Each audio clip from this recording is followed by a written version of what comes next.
एतजाज हसन साहब हमारे साथ, उनको भी शामिल है, गुफ्तगू करते हैं। एतजाज साहब, सर अस्सलाम वालेकुम, कैसे हैं सर? वालेकुम सर, ये फैसला आ गया विद इन 90 डेज इलेक्शंस करने होने। आप मेरे प्रोग्राम में थे, आपने कहा था 90 डेज के अंदर ही सारी चीजें होती है, 90 डेज से ज्यादा अगर होगी तो उसको काबिज समझा जाएगा, और अदालत ने ऐसा ही फैसला दिया। सर क्या कहेंगे? जी बिल्कुल दुरुस्त। वो 3 जजेस का अक्सरियती फैसला जो है मैं समझता हूँ आइन के मुताबिक है, और उस पे वफाक और जितने भी इदारे हैं बशमूल इलेक्शन कमीशन उसके पाबंद है। 3 जजेस ने जो फैसला दिया। सर 3 जजेस ने फैसला दिया और 3-2 से ये फैसला आया, लेकिन हुकूमत में कुछ लोग हैं जो कि कानून के वजीर होते हुए ये कह रहे हैं कि तो 7 रुकनी फैसला है ना, 4-3 से फैसला हमारे हक में आएगी। इसको क्या कहेंगे? नहीं, ये तो बड़ी इंतहाई और एक्सट्रीमिस्ट सोच है कि आप यहाँ तक उतर आए इख्तलाफ में, और ये इख्तलाफ मैं समझता हूँ कि अब बड़ा वाज़े है। ये इख्तलाफ कोई आइन और रसूल पे नहीं रह गया, क्योंकि इख्तलाफ आइन और रसूल पे हो तो ये 3 जजेस का फैसला है। वो जो 2 जजेस को इनकॉर्पोरेट करना चाहते हैं इस बेंच में, वो बेंच का हिस्सा ही नहीं। उन्होंने बहस ही नहीं सुनी आखिरी 2 दिन जो हुई है।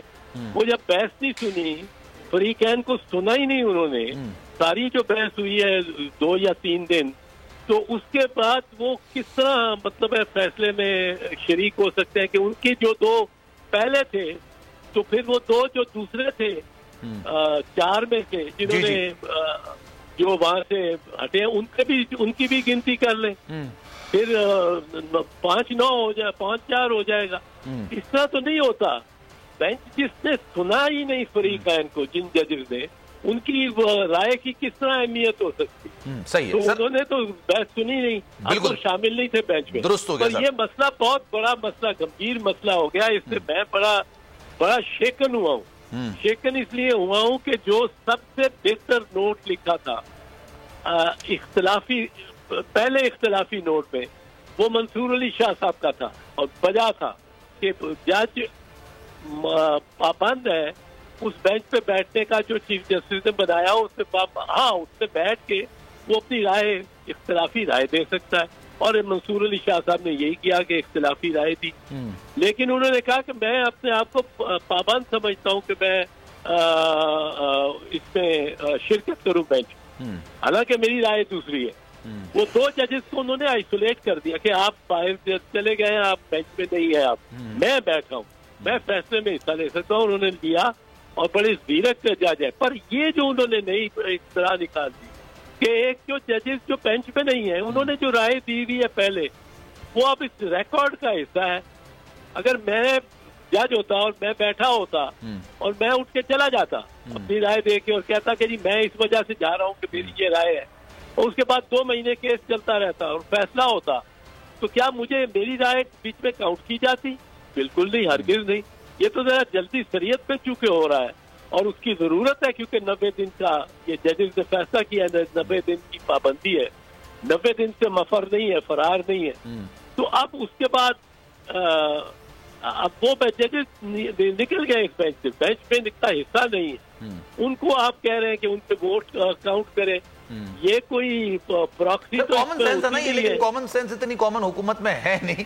लेकिन सर ये बताइएगा, इसमें अपील का हक है क्या है? अभी हुकूमत के पास क्या ऑप्शन है सर? आप क्योंकि कानूनदान है, एक देखिए आइन के तहत तो हुकूमत के पास ऑप्शन नजरसानी की दरखास्त देने की है, रिव्यू की, ठीक है, वो 5 जज सुनेंगे। और रिव्यू में क्या मौकिफ अपना सकते हैं? फिर जमील आप कर लीजिएगा सवाल। रिव्यू में सर मौकिफ क्या अपना सकते हैं? क्या कह सकते हैं 90 दिन के अंदर इंतखाबात नहीं कराने हमने? नहीं, इनके पास कोई मौकफ नहीं है। गवर्नमेंट का मौकफ मैंने पहले ही कहा है, ये गवर्नमेंट का मौकफ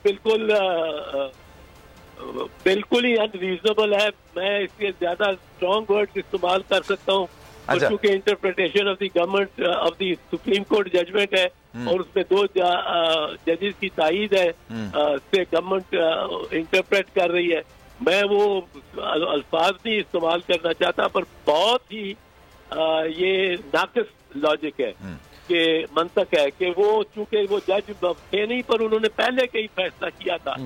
फर्ज कीजिए ये महीना बार 2 महीने का बीच में फासला होता, तो वो फिर भी वो जजेस चुने जाते। 1.5 महीना अगर बहस होती, वो उसको 2 जजेस का पीछे से है, क्योंकि बीच में उनका है फैसला उन्होंने उस वक्त दिया था जब बेंच कॉन्स्टिट्यूट हो रहा था और या रिकॉन्स्टिट्यूट हो रहा था। अब ये 5 जजेस ने सुना है, 5 जजेस ने पूरी बहस सुनी है।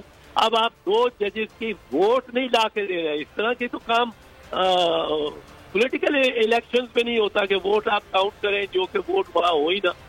तो मुझे तो बहुत दुख हुआ है, बहुत अफसोस हुआ है इस बात पे।